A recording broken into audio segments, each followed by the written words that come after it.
પાર્વતીજી ભગવાન શિવને પ્રસન્ન જોવે છે. અવસર જોઈને માં પાર્વતીજી ભગવાન ભોળાનાથ પાસે આવે, પ્રણામ કરે. ભગવાન શિવ એને ડાબા અંગ તરફ વામ ભાગે આસન આપ્યું. પાર્વતીજી ભગવાનને કહે કે આપની અનુમતિ હોય તો મારે આપને એક પ્રશ્ન પૂછવો છે. ભગવાન મુસ્કુરાયા, મહાદેવ મુસ્કુરાયા. પછી અનુમતિ મળી એટલે પાર્વતીજીએ પહેલો પ્રશ્ન કર્યો કે હે નાથ, राम कौन, राम कौन है, ऐसा पहला प्रश्न. अब जेना इष्ट देव राम है, जे सतत शंभु राम राम सुमिरन करे छे, એ ભગવાન શિવ નું મનમાં રામનું સ્મરણ ચાલી જ રહ્યું હતું શિવના મનમાં. અને એમાં પાછા પાર્વતીજીએ પ્રશ્ન કર્યો કે રામ કોણ. એટલે હું આપણે અવારનવાર હું કયા કરું છું આ કથામાં કે ભગવાન રામચરિત્ર માનસના આદ્ય રચયિતા છે, કે આ સૃષ્ટિમાં સૌથી પહેલું રામચરિત્ર ભગવાન શિવે ગાયું છે. પછી એક ચરિત્ર કાગભૂસુંડી સરોવર ઉપર ભૂસુંડી મહારાજ દ્વારા ગરુડજીને સંભળાવવામાં આવ્યું છે. ત્રીજો એક પ્રસંગ છે પાવનધરા, જહાં મહાકુંભ ભરાય છે, જેને આપણે પ્રયાગ કહીએ છીએ. એ મહાપ્રયાગમાં યાજ્ઞવલ્ક મહારાજે, યાજ્ઞવલ્ક ઋષિએ ભરદ્વાજજી સમક્ષ માનસનું ગાન કર્યું છે. અને ચોથું ગાન અયોધ્યાની પાવનધરામાં સરયુના કિનારે બેસી તુલસીદાસજીએ પોતાના મનને માનસની કથા સંભળાવી. આ બહુ જ શાસ્ત્ર સરળ છે, પણ ભાગ્યોદયેન બહુજન્મ સમર્જિતેન અને સત્સંગ મંચ લભતે પુરુષો યદા વૈ. કઈક જન્મના સત્કર્મ ભેગા થાય, બડે ભાગમાં નસત અનુપાવા અને સુર દુર્લભ સબ ગ્રંથ ગાવા. ભગવાન શિવને પૂછ્યું કે રામ કોણ પાર્વતીજીએ, અને પછી મન ઉદ્ઘાટિત કરે, કારણ કે માનસમાં જ પડ્યું હતું. રૂચિ મહેશ નિજ માનસ રાખા,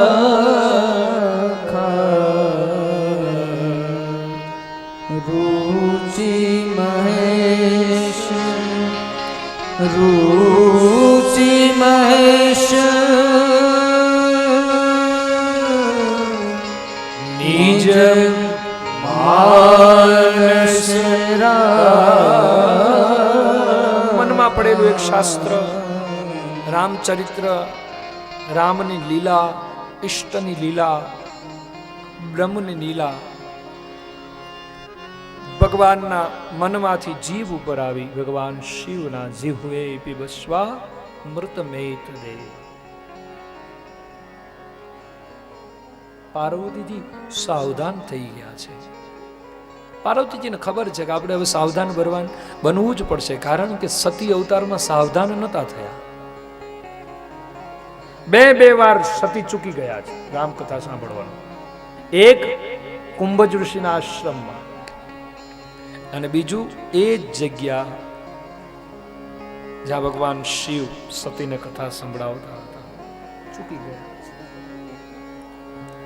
ક્યારેક ક્યારેક આપણને પણ અવસર મળે છે, પણ આપણી બુદ્ધિ ચંચળ હોય છે, આપણું મન ચંચળ હોય છે, આપણી ક્રિયાઓ ચંચળ હોય છે,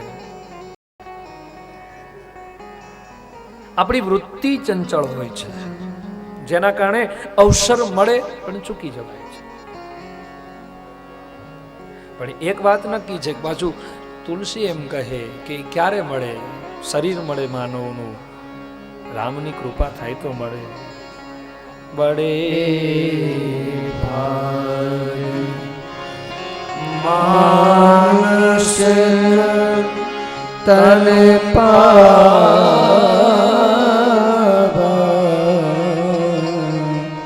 દેવતાઓને પણ દુર્લભ છે. દેવતાઓ પણ માનવ શરીર ધારણ કરવા માટે ઈશ્વરને પ્રાર્થના કરે કે પ્રભુ અમને મનુષ્યનું શરીર મળે. શંકરાચાર્યને પુનઃ યાદ કરું, દુર્લભમ તયમેવેત દેવાનુગ્રહ મસ્તકમ. સૃષ્ટિમાં સૌથી દુર્લભ કોઈ ચીજ હોય તો ત્રણ છે. એક માનવ શરીર. માનવ શરીર મળ્યા પછી મોક્ષની પ્યાસ, અને છેલ્લે મહાપુરુષ સંશય. કોઈ મહાપુરુષનો સંશય, મારું તમારું ગજુ કેટલું છે? શરીર તો મળી જાય છે, મોક્ષની ઈચ્છાઓ બહુ છે, પણ ત્યાં સુધી પહોંચી નથી શકતા. મને ને તમને કોઈ આવા મહાપુરુષો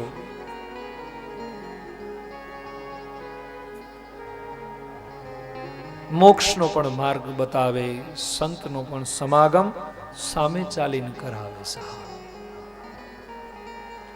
ગઈકાલે શાહી સ્નાન ગયું. સંત સ્વભાવ કોને કહેવાય સાહેબ? સરલ સ્વભાવ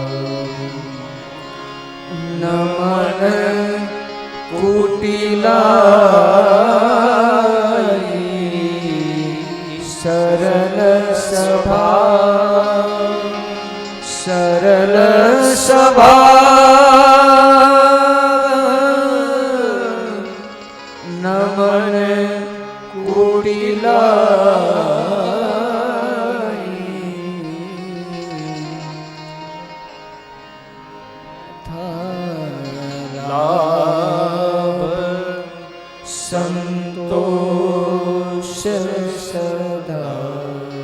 સંતોષ રહે. આપણે કુંભમાં સ્નાન કરવા માટે આવ્યા છીએ, કુંભ દર્શન કરવા માટે આવ્યા છીએ. તોય હું પરમ દિવસે રામ જન્મ પૂરો થયો પછી જોતો હતો કે પૂજ્ય કનીરામ બાપુને કેટલી ચિંતા હતી. બાપુ તો ત્યાં સુધી કહેતા હતા કે આજે આપણે સુવાનું કોઈએ નથી, જાગરણ કરવાનું છે. અને અંદરથી એવું હતું કે અહીંયા જે આવે એ સ્નાન કરે, શાહી સ્નાન. સંતો આપણા માટે કેટલું બધું કરતા હોય છે સાહેબ. આ માંડવા રોપ્યા, આ કથાઓ ગોઠવી, આ અન્નક્ષેત્રો ચાલે સાહેબ.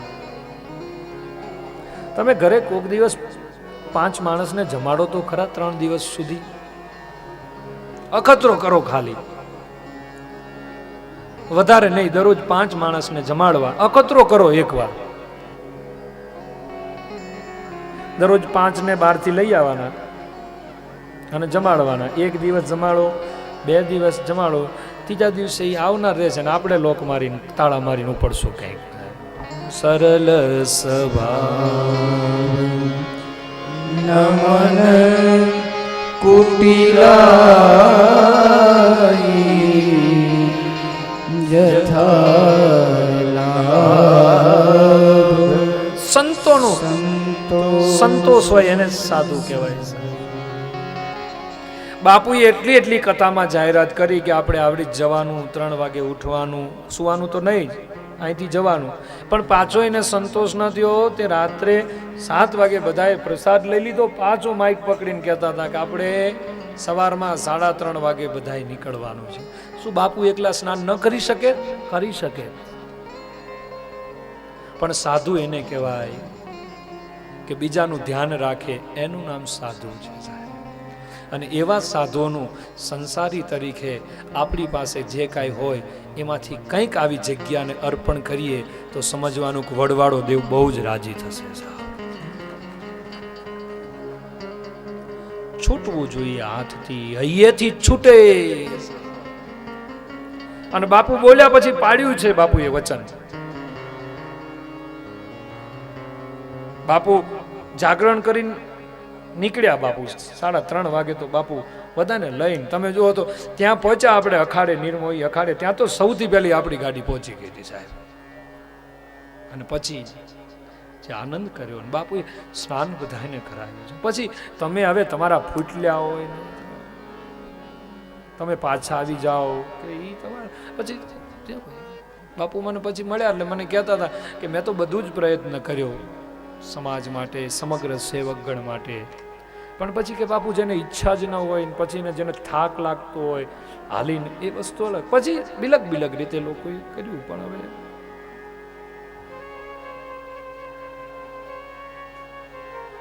સાધુ સંત મહાપુરુષ ઘણું બધું આપણને આપી દેતા હોય, એના બદલામાં આપણે એને કશું જ નથી આપી શકતા. સંતોનો સ્વભાવ છે એવો, એ જનેતાની ગોદના જેવો. એ સંતોનો સ્વભાવ છે એવો, એ જનેતાની ગોદના જેવો. એક ડગલું મેં આગળ જોયું, જનનીથી જગજો. એક ડગલું મેં આગળ જોયું, જનનીથી જગજો. એ માત સુડાવે ને સંત જગાડે, આ માત સુડાડે સંત જગાડે, પહોંચાડે કીર્તાર સંતોનો સ્વભાવ છે એવો. એ જનેતાની ગોદના જેવો. સંતોનો સ્વભાવ છે એવો, એ જનેતાની ગોદના. કેટલી બધી વ્યવસ્થા કરી. હું તો એ વ્યવસ્થા તમે બધા અહીંયા આવ્યા, પાછું ભોજન પ્રસાદ તૈયાર. સંત જ કરી શકે, સાધુ જ કરી શકે.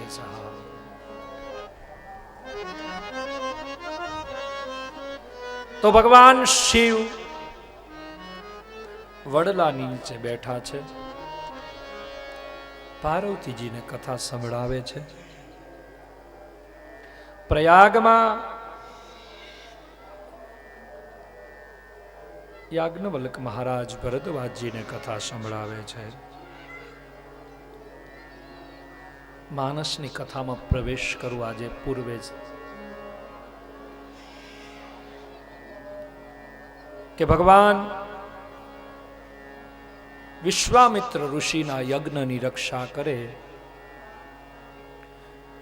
યજ્ઞની રક્ષા કરી વિશ્વામિત્ર ઋષિ યજ્ઞ પરિપૂર્ણ કરે. પ્રસંગ એવો છે કે જ્યાં યજ્ઞ પરિપૂર્ણ થયો, વિશ્વામિત્ર ઋષિની આંખમાં આંસુ આવ્યા છે. હે હરિ, હે ઠાકુર, હું આપને શું આપી શકું? આપ, હું જાણું છું આપ 14 બ્રહ્માંડના નાથ છો. આપણી તાકાત પણ કેટલીક આપણે ઈશ્વરને આપી શકીએ. એનું જ હોય છે, તેરા તુજકો હી અર્પણ. આપે છે ઈશ્વર, અને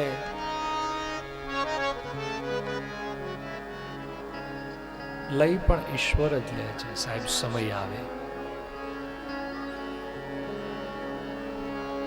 ઈશ્વરે સંપત્તિ આપી હોય, આપણને પૈસો આપ્યો હોય તો સમયે સમયે વાપરવો સાહેબ.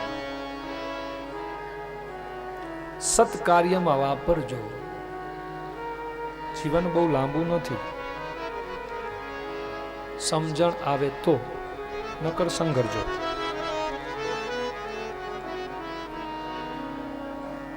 ક્યારેક અખતરો સંઘરવામાં જેટલો આનંદ છે એના કરતા આપવામાં બહુ મોટો આનંદ છે.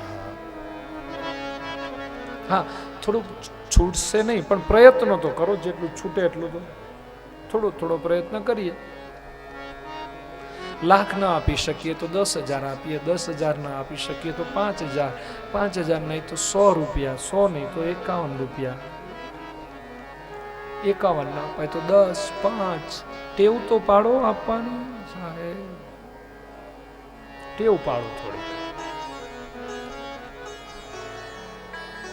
કારણ કે કોઈ સત્કાર્યમાં વપરાયેલું અપાયેલું વજ્રલેપો ભવિષ્યથી. આપણે ત્યાં એવું કહેવાય છે કે યજ્ઞ કુંડમાં હોમાયેલું અને કોઈને આપેલું દાન ઉત્તમ ચ દત્તમ ચ તથૈવ તિષ્ઠતિ. કર્ણ અને ઇન્દ્રનો પ્રસંગ છે, મહાભારતનો પ્રસંગ છે સાહેબ. મને મહાભારત બહુ ગમે છે, બહુ જ ગમે સાહેબ. એની કથા પણ બહુ જ ગમે મને. મહાકુંભમાં મહાભારતને યાદ કરું સાહેબ. શ્રી મહાભારત કથા, શ્રી મહાભારત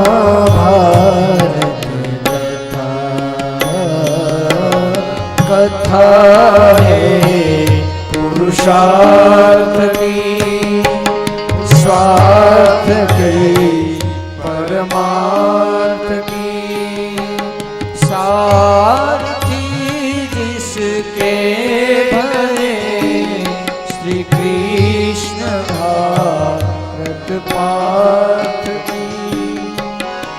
शब्द भी घोषित हुआ, शब्द सार्थक सर्वदा.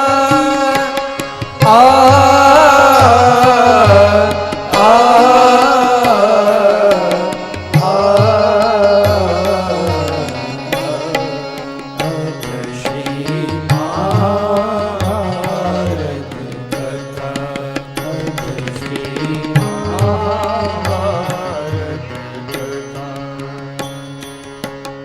દિવ્ય પ્રસંગ છે મહાભારતનો કે કર્ણ દાનવીર છે અને ઇન્દ્ર દાન લેવા એના આંગણે આવે છે. ज्ञान की गंगा ऋषियों के अमर वाणी, ज्ञान की गंगा ऋषियों के अमर वाणी, नित नई पुरानी भारत की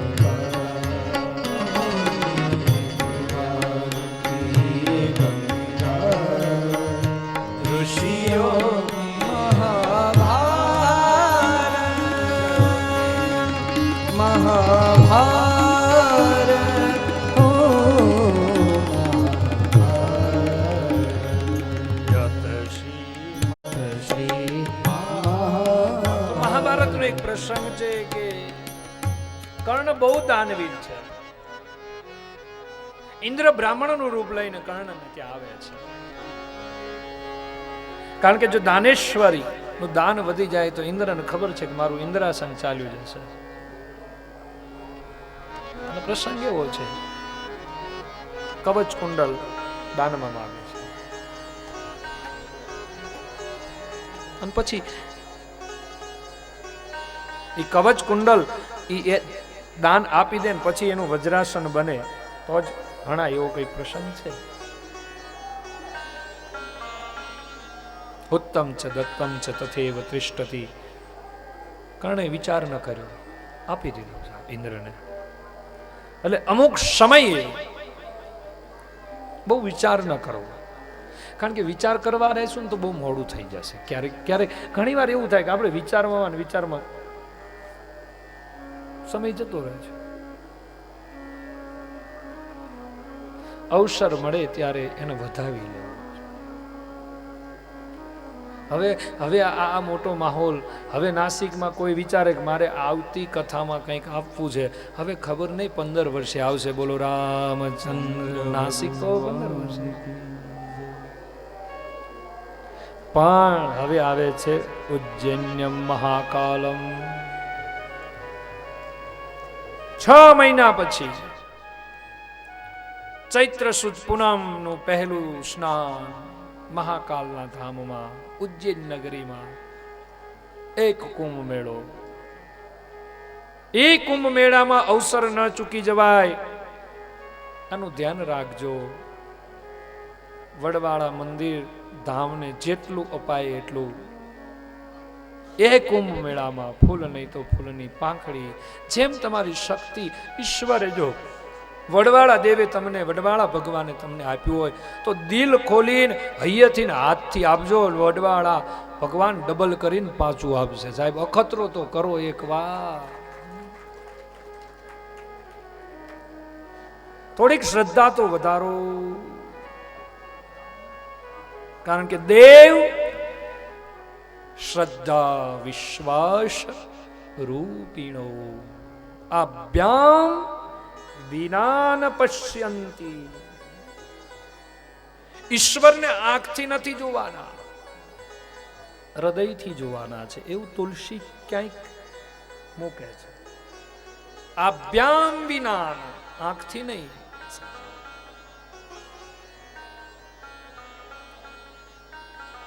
કેવો માહોલ.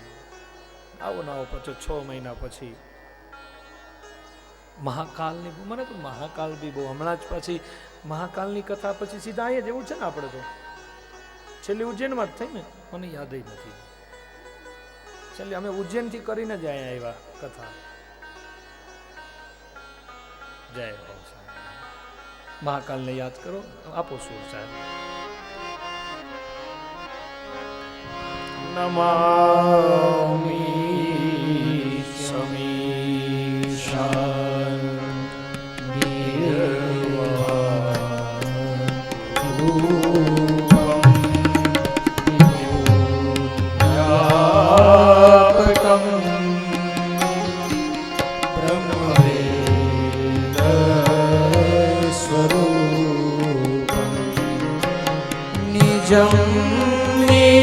निर्गुणं निर्विकल्पं निरीहं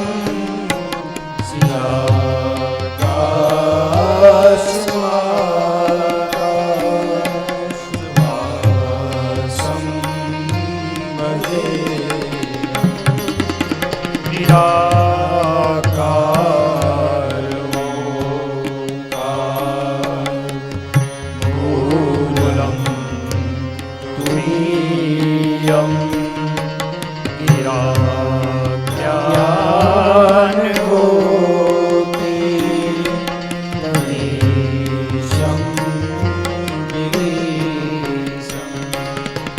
करालं महाकालं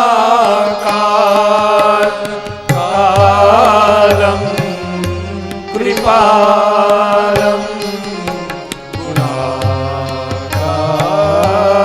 संसारं नतोऽहं गुणाकार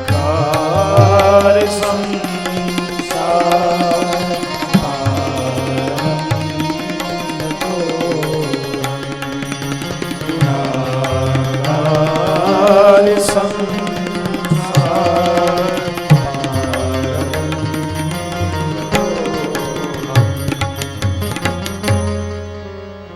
તો હવે પછી મહાકાલના ધામમાં છે દિવ્ય, એ પણ ધામ મહાદેવનું. શિવ દિવ્ય છે સાહેબ. ત્રંબકેશ્વર નગરીમાં પણ મહાદેવ, મહાકાલ ઉજ્જૈન નગરીમાં પણ મહાદેવ. દિવ્ય શિવ શિવ है, शिव का अर्थ ही है कल्याण. મારું ને તમારું જે કલ્યાણ કરે એનું નામ ભગવાન શિવ. બુદ્ધિનું કલ્યાણ, મનનું કલ્યાણ, ચિત્તનું કલ્યાણ, સમગ્ર આપણા વિચારોનું કલ્યાણ કરે એ મહાદેવ હે. બહુ આનંદ આવે, લહેર આવે કુંભમાં તો સાહેબ.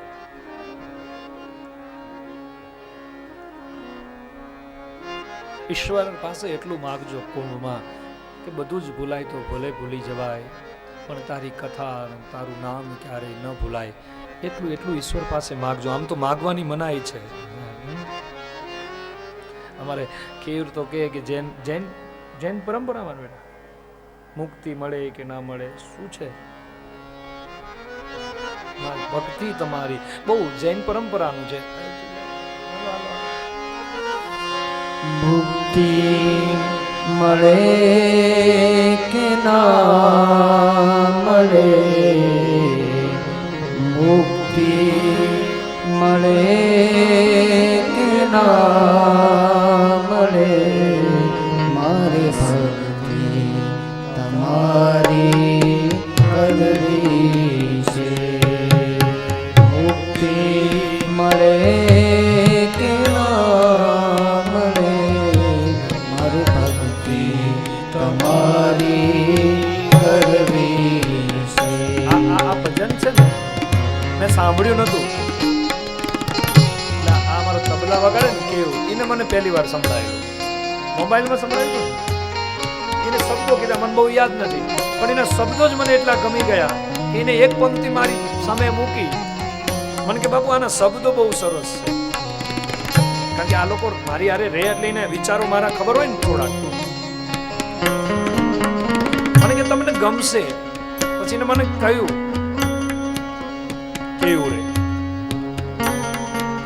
મને ગમ્યું નહીં. પછી હું દરેક કથામાં ગાવા માંડ્યો. કાં તો ગાવા જેવું છે, તમારે બધાએ સાંભળવા જેવું છે. એક એક શબ્દ સાંભળો.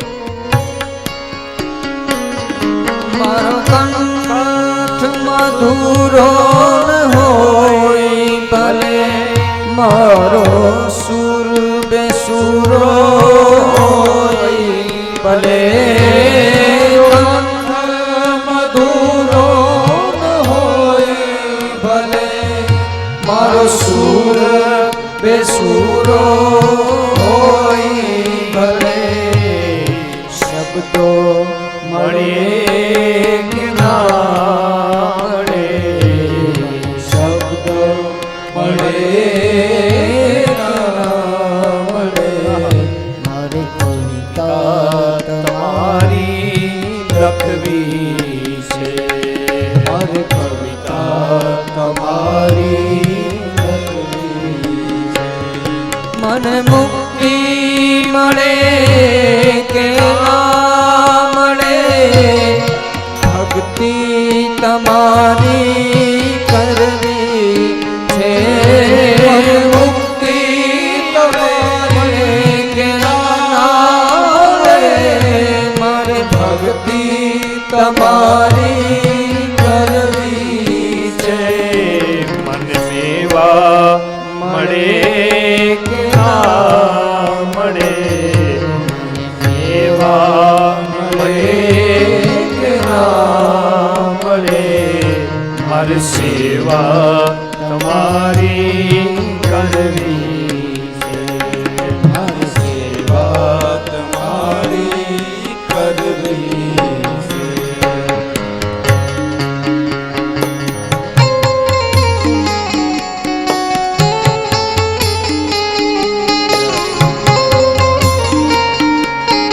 હે હરિ હે હરિ.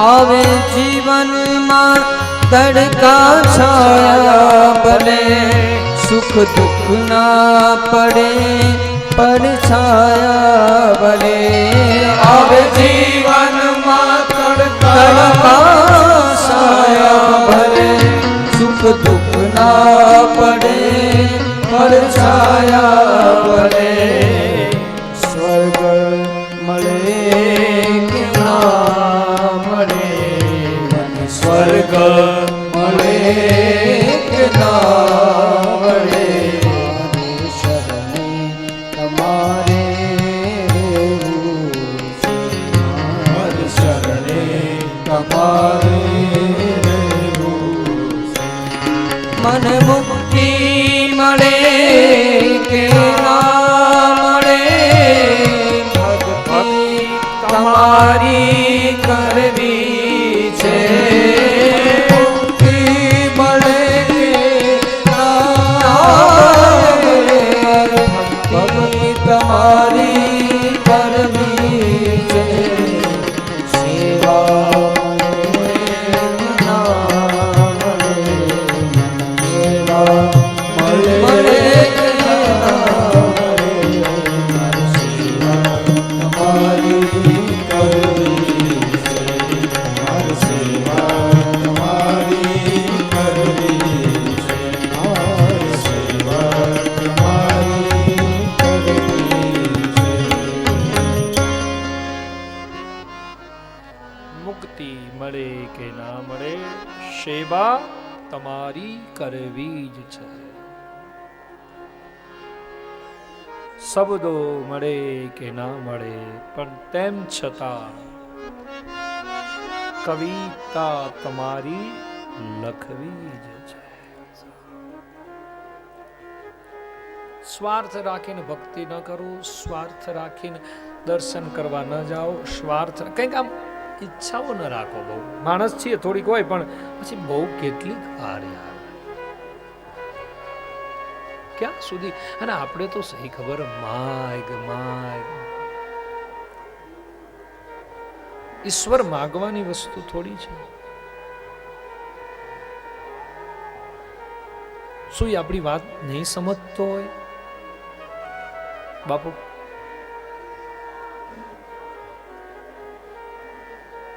શું એ આપના વિચારોને નહીં જાણી શકતો હોય? કારણ કે જેને આ લખ્યું હશે એ કેટલો બધો અનુભવ પછી લખ્યું હશે. એને થોડું લખવા માટે લખી નાખ્યું હશે. કંઈક અનુભવ થયો હોય, કંઈક ચમકારો થયો હોય, કંઈક તૃપ્તિ થઈ હોય, અથવા તો ઈશ્વરે કંઈક પ્રેરણા આપી હોય. હું આપને એક વસ્તુ આજ કહેવા માંગુ છું કે કોઈ પણ લખાય, કોઈ પણ બોલાય અથવા કોઈ પણ ગવાય, છોકરાઓ, એમાં ત્રણ વસ્તુ હોઈ શકે. એક કા અનુભવ હોઈ શકે. અનુભવથી ગવાય છે, અનુભવથી બોલાય છે અને અનુભવથી લખાય છે. કોઈ પણ માણસ ગાય, બોલે કે લખે એ અનુભવના આધારે કરી શકે. બીજું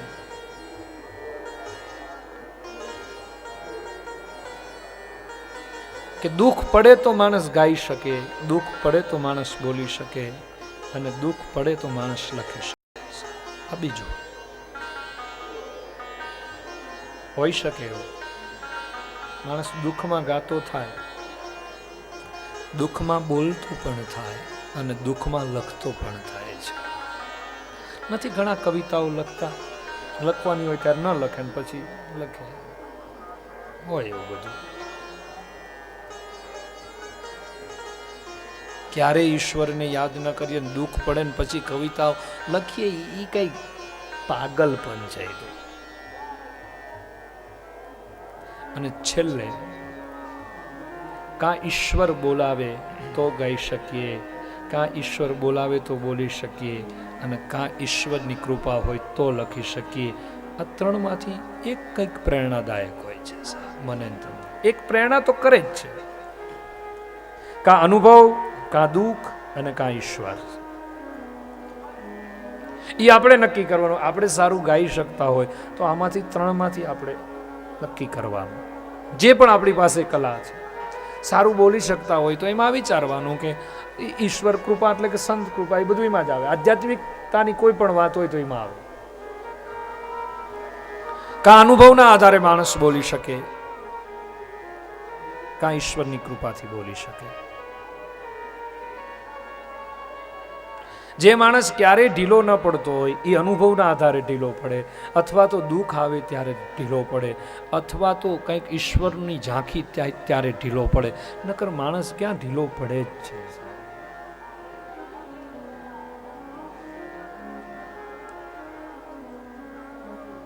મહેસૂસ કરજો આવું કંઈક ઘરે જઈને.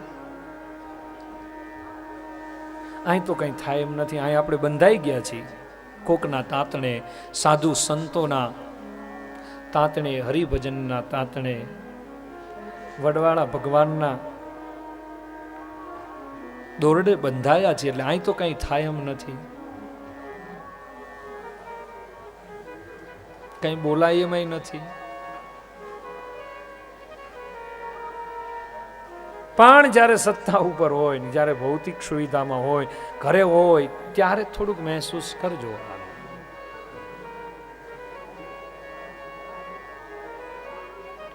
વાત હું કરતો હતો છૂટવું જોઈએ હાથથી. અને ઉદારતા માણસમાં ક્યારે આવે એની એક 3 વાત કરું કે ઉદારતા આવવાના 3 કારણો છે. એક તો પેઢીથી હાલી આવતું હોય તો ઉદારતા આવે. બીજું ભજન વધે ત્યારે ઉદારતા આવે. અને ત્રીજું કોઈ સંતની કૃપા થઈ જાય તો જ ઉદારતા આવે, નકર શક્ય જ નથી સાહેબ. હા, જેની પેઢી ઉદારતા હોય, જેની પેઢી દાનવીર હોય, બની શકે. અથવા તો ભજન વધે, માણસની અંદર પોતાની અંદર ભક્તિ વધે ત્યારે ઉદારતા આવે છે. આપણે તો શું આપીએ સાહેબ? કશું નથી આપતા. ભરી બજારે જોને કોઈ વેચાણ